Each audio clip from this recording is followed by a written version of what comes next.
Okay, so next I'm going to share two examples of how to pull content out of your life. Loading waters onto a cart, and that happens. Ouch.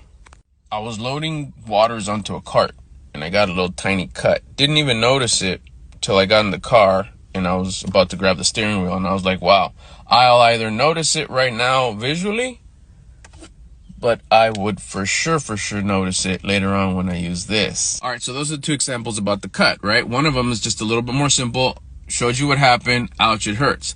A little bit, I took you more into my life. I took you more into what I'm gonna do later. I'm gonna use the hand sanitizer. I happen to show you which one I have in my car. You can relate to it. The short little clip of, oh, look at what happened is easier.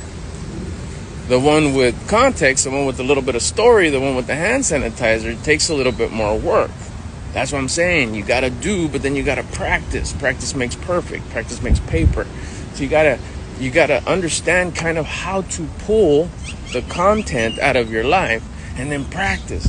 Practice different ways and get better at it so you can create that relatability with your viewers, create that friendship. It's the get to know me value.